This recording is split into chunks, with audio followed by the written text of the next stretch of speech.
Hey, everybody, Jonathan Bailor back. Very excited about today's show because we have the one, the only, the founder of the insanely popular workout program, P90X, as well as the author of the brand new book, fellow HarperCollins author, and the book is called The Big Picture, 11 Laws That Will Change Your Life. Tony Horton, welcome to the show, brother. Jonathan, my man. Glad to be here, man.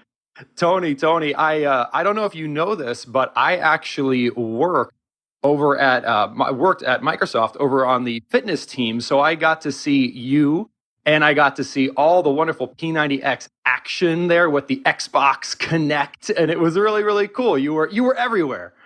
That's very exciting. Yeah, we're really excited about that project, trying to deliver P90X in a brand new way. Maybe to a lot of folks that are afraid of an infomercial product and are fired up to do it through the Xbox. That'll be pretty cool. Yeah, it's very cool, man. So you've got the Xbox stuff, you've got the video stuff, you've got the book stuff, but I want to back up. I want to back up because you have created nothing short of an empire, and I like to hear the story behind that because you're a motivated guy. You've been at this for decades, and I don't know if a lot of people know that, right? They're just like, oh, Tony, instant success. He's lucky. What's the backstory? Tell us about the 10,000 hours. People don't realize I'm 85 years old, so I've done this for a very long time. A lot of people don't know my story, I think, as I go back. And I was a kid who was not athletic by any means. I'd be optimistic to say I had a C- average through school. And we moved around a lot when I was a kid. My father was in the military, then he moved with jobs. So, I was in some places for a couple of months and then we'd move again. So it was kind of a rough start. I was the kid that got beat up at the bus stop and shoved in the locker and had his lunch money stolen, the whole 9 yards. And but we finally settled in Connecticut and I was able to, grow some roots in one place for more than a couple of years. And but still, I was on the football team, but I was more of a tackling dummy really between Monday and Thursday than an actual player. I would roll around in the mud in the pregame warm-ups so it looked like I was playing. Yeah, and I didn't make the tennis team, which was frustrating, but I was pretty good with individual sports. I was on a gymnastics team at one of the schools as a kid, but we moved and we got to the new school. They didn't have gymnastics, and I'm doing it now in my 50s, which I really enjoy. And I've been an avid skier for years. And that was the one thing that I could do as a kid that I didn't feel like I'd have to compete with anybody. It was all just me in the mountain, me in the terrain, me in the run. And I enjoyed that. But, when I moved out to California in 1980, I was kind of blown away by this entire lifestyle out here. In Connecticut, upstate New York, Rhode Island, you've only got about 3 or 4 months where the weather's pretty decent, you can get outside. And there weren't gyms on every corner. The gym was at school, it was on the college campus or at the high school. And it usually wasn't a very exciting or interesting experience. It was never very fun. It always, going to the gym reminded me of pain and agony. So when I came out to California and I saw that there were these really interesting bodybuilding gyms and aerobic gyms and all these different kinds of avenues in which to exercise. And, there were usually a lot of very pretty women in these. And that was an incentive for me.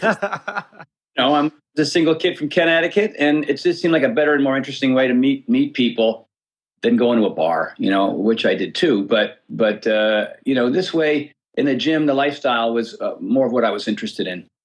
And I just got caught up. I got caught up in the training, and I joined a gym, and I was doing aerobics classes. And typically, there was 3 guys in the class, and it was all women. And I thought, well, why aren't there more guys in here? This is insane. But I would do everything. I go to the track. I just loved it because it was out here. It's been sunny out here, and for like 500 days in a row.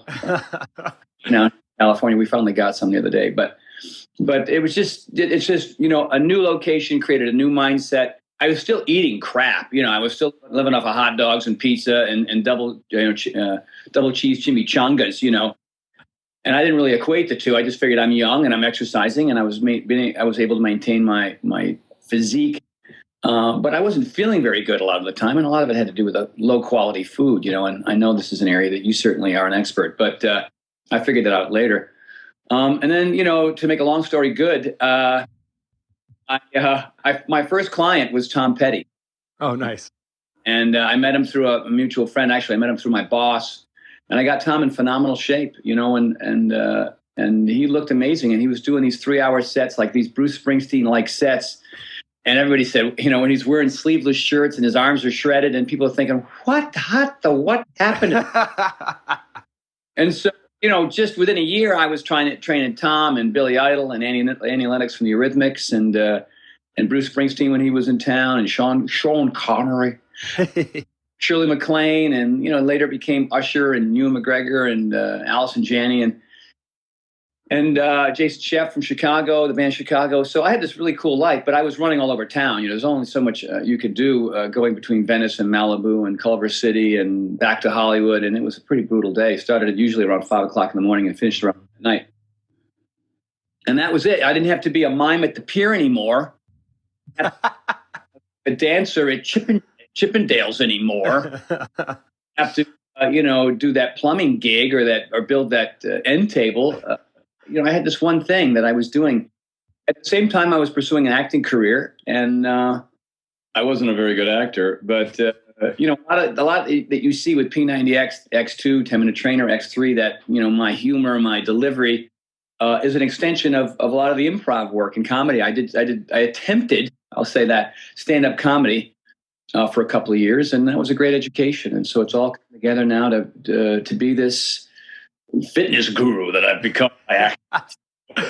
It's an amazing ride. Like you said, It's been decades in the making, from 1980 to present, and it's a blast, man. It's just a blast. And like yourself, we have an amazing opportunity. There's so many people who are struggling with their health and their wellness.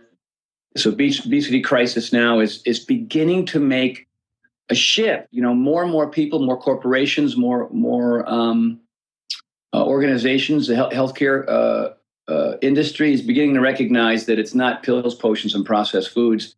It's really a healthier lifestyle that's going to provide a lot of people with the fountain of youth they've been looking for. And you and I have that opportunity, and it's just fun. I had an interview yesterday with this guy who wants to do a reality TV show. He says, "Well, where do you struggle? I mean, where are your dark places?" And I thought, I got rid of those in the 80s, man. Not anymore. I mean, healthy food and regular exercise provides me with a life I could have never imagined, and it's a fun ride. Well, Tony, you mentioned the word guru, and it made me think of another word, outlier. I'm sure you're familiar with Malcolm Gladwell's work in his book Outlier, and it's you fit the mold of an outlier for the fitness industry, because there's a lot of people that want to do or dream of doing what you've done, and very, very few ever make it to the point you've made. What do you think made you an outlier in this space? I think it's a couple of different things. When I was growing up and I look at the training techniques and methods that my coaches had in the 70s, it hadn't really changed much since the 30s, 40s, 50s, and 60s, and I think it still exists throughout this country. It's very myopic in nature. These people, a lot of diet folks and trainers have this sort of one-dimensional view of it, and they just assume that because it was what their coaches and their coaches handed to them, that's what's going to work. Most people, I think, have a great aversion to physical discomfort. You know what I mean? Yeah. And so there's got to be a delivery system, a form of rhetoric that disseminates this stuff in such a way where people get excited, stay excited, and then make the shift a permanent shift. And I think what I've done is I've given people multiple options. Like if you look at P90X or now P90X3, you'll see me on screen and you'll see 3 versions of an exercise, which gives people a starting point. It's not all pretty, happy supermodels in the background doing everything perfectly. That's very intimidating. Say things like hit the pause button or skip this exercise or march in place or flip me off, whatever it takes. And I add humor. I don't think a lot of trainers have ever been able to do that. Maybe it just wasn't in their nature, or that it's really hard for them. Humor is one of those gifts that was handed to me from the gods. Yeah. And some people find me obnoxious. You can't please them all, Can't please them all, man. Please a majority of folks out there who are looking for solutions in such a way so that they look forward to coming back and doing it again and again. So the modifications have always been there, a gentle approach, maybe some tough love when appropriate, And just, my expression, do your best and forget the rest, kind of says it all. It really just says your best today is not going to be your best from a week ago or from a month ago. And maybe you're a little bit sick. Your biorhythms are out of whack, or you didn't, maybe you had a couple of cocktails last night. This is life, man. Your job is to show up. Your job is to show up. Try to be as consistent as possible. Don't be attached to the outcome. Enjoy the journey along the way, and add some variety to your fitness. I mean, my success also comes from the fact that I understand multiple disciplines when it comes to exercise. Mm-hmm. It's not just bodybuilding. It's not just CrossFit. It's not just track workouts. It's not just spinning. It's not just the elliptical. It's resistance. It's core. It's functional. It's Pilates. It's yoga. It's stretching. It's spot training. It's everything. Mm-hmm.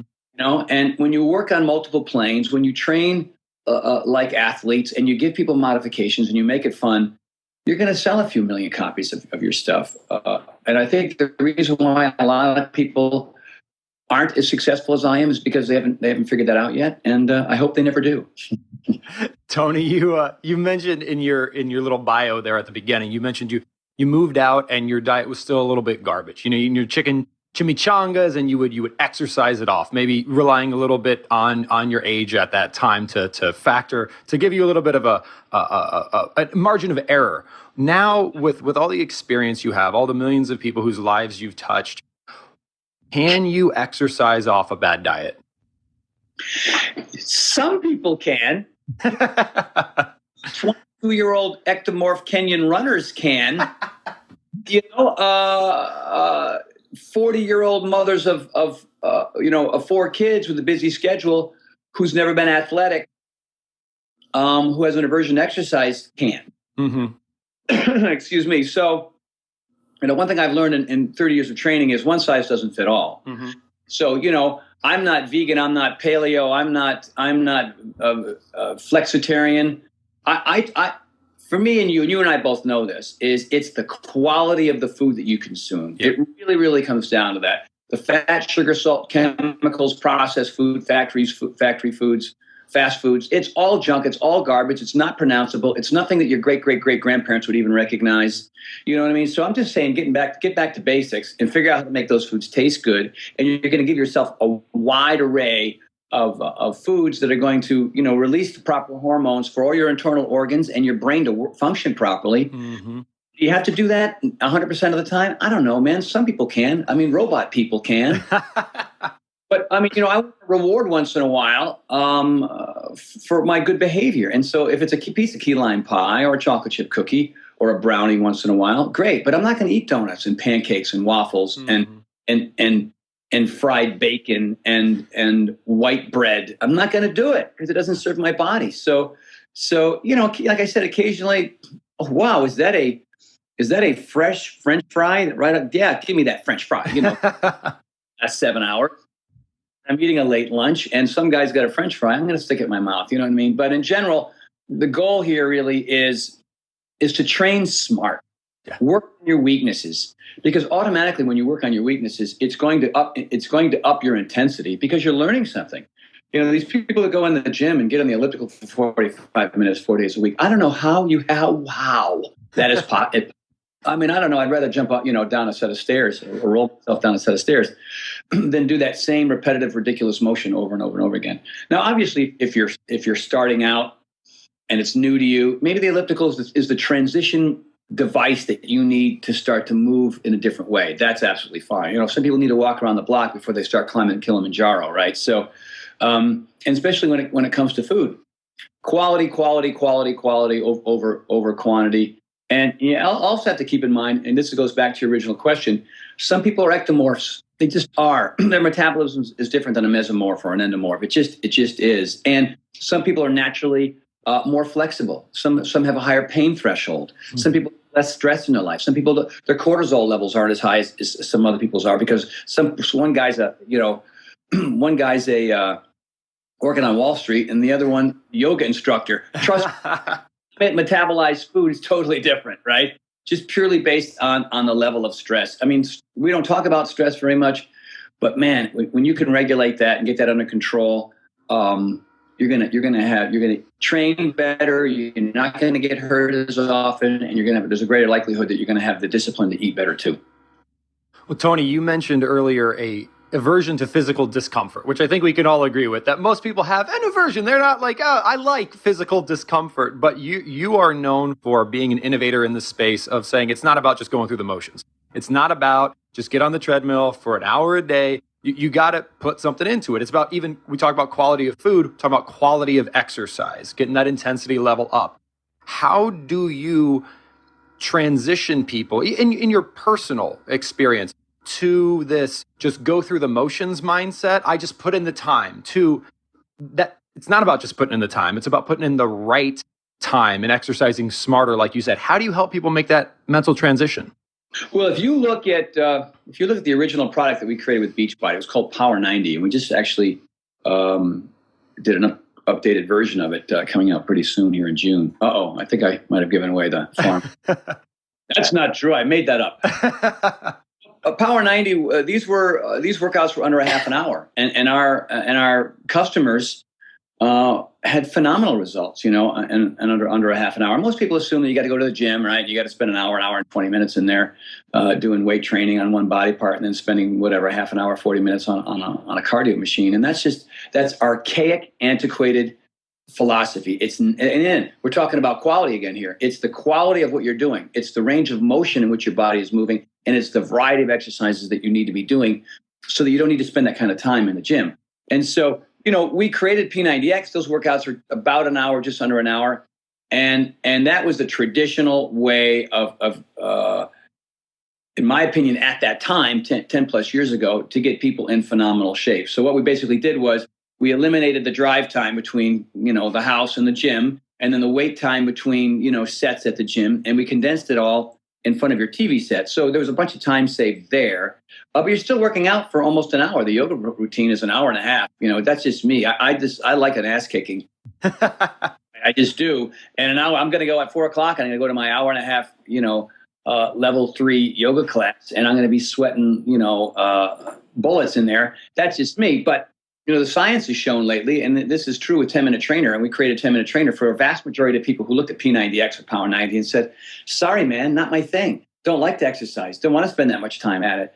So it was really about sequencing. It was really about making sure that each and every move was super efficient and the entire body was involved. So over the course of that 10 minutes, they're going to get phenomenal results because they're not just doing the same repetitive movement on a bike or a treadmill or a VersaClimber. Well, a VersaClimber is kind of a bear, or an elliptical machine, which is going to lead to boredom and injuries and lack of results over the course of time because your body adapts to that same movement over and over again.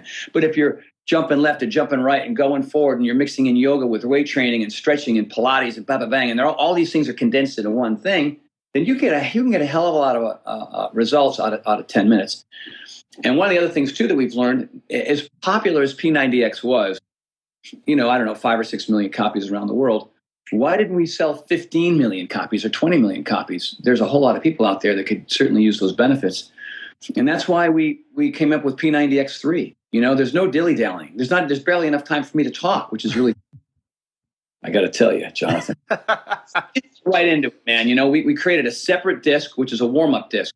It's called Cold Start. Use Cold Start if you need it. I know you're working out in your basement and it's the middle of February and you live in Minnesota. You probably don't want to, jump into those plyometric push-ups right out of the box. So we gave you a separate workout to warm up. But for the rest of us that want a short 2-minute warm-up, we get right into it. And it's about sequencing the exercises. And I know I've said that once already. So that in the shorter period of time, you can get a whole lot done and see crazy results in 90 days. Love it, Tony. Well, you obviously have been all over the screen, and you have a previous book, but now you've got a second book here. Am I correct? This is number 2? This is technically 3. I had an ebook too. The first one was Bring It, and then the next one was Crush It, and we were going to call this one Annihilate It. We just thought get away from that. I think you should have just called it Read It. That way, people would kind of understand. Oh, okay, I know what I'm supposed to do with this now. I like the way you think, dude. 4th book. Read it. So, Tony, tell us about the book is actually called The Big Picture. You talk about 11 laws. What inspired this work? This is the book that I've always wanted to write. And typically guys like us in our space, you get to your publisher first time and they tell you what they want you to write based on whatever popularity you have. And Bring It was a great book, but it was kind of an extension of stuff that I've already done with the DVDs. It was a diet plan and a workout plan and some basic information. The 11 laws are actually mentioned in Bring It. But the great thing about, you and I were with Harper and great folks over there, and they let us write the book that we want to write based on our expertise.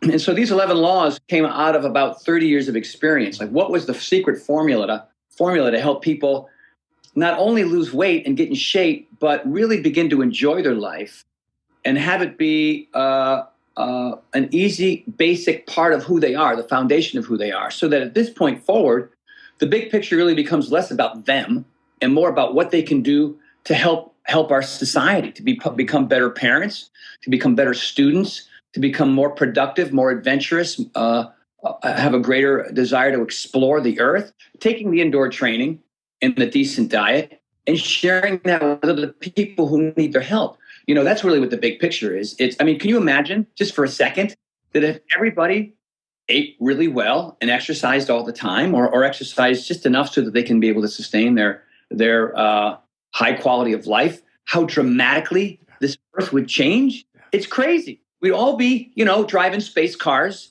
I don't know. I'm going to go fly up to the rings of Saturn because we've got that technology now because everybody's been so sharp and so smart and so productive and living to be 110 years old that we're just getting a whole lot more done, So that's really what the big picture is. It's a combination of variety, consistency, a certain amount of intensity, having a purpose, having a plan, loving what you do, finding times to relax and recharge and restore, getting your stress under control. It's a simple formula. Look how popular the 10 Commandments and the 12 steps are. I just found a really awesome number in the middle. And I just went, here are my 11 laws that have helped me. This is the stuff. This is what I needed because, I was the struggling kid, the frustrated kid, the big procrastinator, the horrible student, the bad athlete.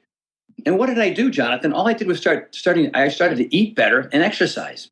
I didn't go to graduate school. I didn't work harder on this. I worked harder on everything from the neck down, which affected this because as well as I do, if you're eating right and you're exercising, you're going to release more norepinephrine, dopamine, serotonin. John Rady in his book Spark talks about BDNF, brain-derived neurotropic factor. And so it's these proteins and molecules that are inside of our noggin, just sitting there waiting for us to move our butts, and we create neurogenesis. And so it improves cognition and memory and sex drive, and it turns pessimists into optimists. It's the fountain of youth, man. There's, it's freaky that I'm this happy all the time. I always feel like drop. But if I just stick to the rules, stick to the laws, then life is but a dream, man. Life is a dream. I love it. Well, it's a wonderful, it's wonderful to show how that which some, let's call them some who haven't experienced it, may just see as a pursuit of vanity is actually the exact opposite of that. It is a platform on which you can build this masterpiece, which transcends the physicality. That's really just a stepping stone. It's something we can control, something there's no politics involved, whether or not, you put the right thing in your mouth. You don't have to depend on someone else for that. You've got control over that. And those small victories, as you know, start to allow you to make much bigger victories, which is really cool. Well, you nailed it on the head. The two things that you control, honestly, in your entire life, what you put in your mouth and whether you move or not. Yeah. All the other, you can't control the weather, your family, traffic, people at work. You have no control over those things. Your kids, you think you do, but you don't. Control you. Things that you can control. And you really are as good as your last workout in your last meal. And so if you're eating crap and not moving, then what a shock your life is harder than it needs to be. And so if you really can get these two things under control, you begin to think outside of the box. You begin to explore more. You want to travel more. You want to solve problems more. You know what I mean? You don't feel the burden of life so much. You have a desire and willingness to attack it, man. Yeah.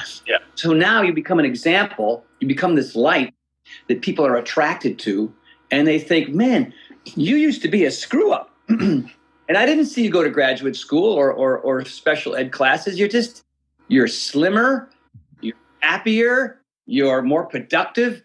Tell me what that is, what that formula is. And so that's really ultimately what I'm trying to do with the big picture, is just explain to people that, look, man, if I can do it, who never graduated college, who's the biggest procrastinator in the world and never exercised and ate garbage all the time, if I can do it, you can do it. So it's really that simple. It's the backbone. I'm going to ignore it, though. Well, Tony, I love it. Well, obviously you've done so much. You've been at this. You've been dedicating your life to this longer than many people in the field have been alive, which is amazing. And we salute you for that. So, so it's very wonderful. What is next for you in this journey? Well, I'm glad you asked. There's a couple of things that I'm really, really excited about. Number one is, I have a home delivery food service called Tony Horton Kitchen. And it's organic food that is delivered right to your door. There's a paleo version, a flexitarian, a vegan version, vegetarian version. And it comes fresh to your door. It's triple sealed. It's organic, no GMO. It's pretty rocking, So, when it comes to home delivery food, it's not an easy business. A lot of people, it's a very kind of new frontier for people, because they're used to that traditional model of going to the store and parking the car and breaking out their list and throwing their stuff in the cart and then dragging it home and sticking everything in the refrigerator, pantry, and freezer, and then pulling it all back out and all the pots and pans. That's just what we've been, getting it delivered to your door. So all I have to do is heat it up, and throw away the container. That's kind of new for folks. But the really neat thing is that 7-Eleven and I are beginning to work on delivering Tony Horton Kitchen to 7-Eleven stores in Southern California. We're going to start there. We're hoping around May. We've approved all the meals, and it's really neat that a big corporation like 7-Eleven understands that a lot of their stores are in the middle of food deserts, and Slurpees and hot dogs and Red Bull and and Cheetos. There's a place for those. I don't know where. In the garbage can? No, I'm just kidding. No, man. And so I think it's very commendable that they have come to me and said, "Hey, we really like your food service. We want to be able to provide that for our customers as well." And so that's going to have a huge impact. So we have great expectations there. Also, I'm at the early stages of my new clothing line, Tony Horton Apparel, and I've gotten all our samples. And this stuff is so beautiful. Right now, we're working on the women's line. We want to make sure that the gals get this cool stuff as the guys are getting. And so we're hoping for an early summer launch on that. And we had a really, really cool meeting about that as well. And a brand new YouTube channel, Tony Horton Fitness.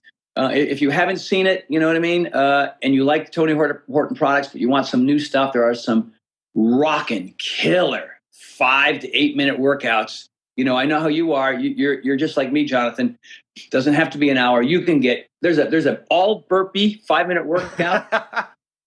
destroyed me. But oh my God, I got an amazing pump. I got that oxygen flowing into my brain, norepinephrine flying, and so that's really excited about that one too. So lots going on. Still super busy. The brand new launch of P90X 3 is really taken off. People love the fact that we've condensed an hour-long P90X workout into a half an hour. It doesn't mean that they're the same workouts, all new moves. So Tony is very, very busy. And last but not least, I've been to 48 military bases around the world, from Kosovo to Korea, and we're looking at lining up our next one coming up here in 2014. And I just love working with our military. I've been to the Pentagon twice. I've been to the Canadian Embassy. I got fans from Paul Ryan to the First Lady. So crosses all political lines, and that's good, because that's what it's about. So that's where I am, man, and we're excited about 2014. Well, that's awesome, Tony. Well, I so salute you for spending so much time and effort and blood, sweat, and tears, frankly, because I can imagine it isn't always smiles on helping people on a mass scale to live better. Hey, are you always like that? I mean, do you ever? Yeah, I mean, I get impatient sometimes, maybe once in a while. That's one of the things that, the apple doesn't fall far from the tree. It's something I'm working on. But for the most part, I'm telling you, if you do these simple things, it's smiles all the time. I'll run into people at the airport or in a mall, and they'll stop me, and I'll be running for a plane, man. And I just want to hear their story, because their story is something that I need to hear, so that when I run into somebody else, I can say, "Hey, man, I just met this person." I met a kid skiing, 6'7", former collegiate lineman. Wow. Blew out his knee, didn't make the pros, got up to 400 pounds, lost the weight with P90X, and he showed me a video right there in the lodge of him doing a flip off a cat track on his ski. A 6'7" former lineman doing a flip on his snowboard. His eyes, he says, "You're the reason why I can do that." Look, you can't. That's all smiles all day, dude. That's, you know what I mean? So it's cool. I love it, Tony. Well, thank you for setting that wonderful example. And again, give us a few names, the book, the product, the websites, all the good stuff. You want to hear them now? One more time, yes. You've got Tony Horton Fitness on YouTube. Go there, like it, subscribe. I appreciate that. The Big Picture just launched this week. It's really the 11 laws that will really change your life. It's changed my life. It's changed a lot of the people's lives I've met over the course of the last 30 years. So run out and get that. Look for THK in 7-Eleven in Southern California at first. So if you're a Southern California person, run in and say, "I demand my Tony." And of course, P90X3. It's been out now almost a month, and we're getting a lot of day 30, day 40, day 50 pictures.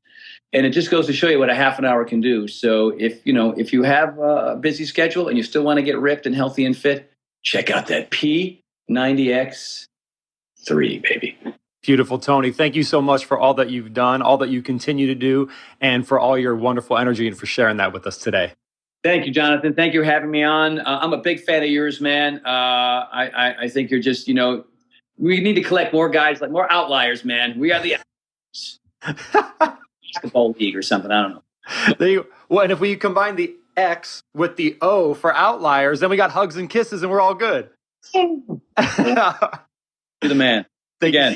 Thank you so much, Tony. And viewers, I hope you enjoyed this wonderful conversation as much as I did. Our guest, as you know, is the amazing Tony Horton. And remember, this week and every week after, eat smarter, exercise smarter, and live better. We'll chat with you soon.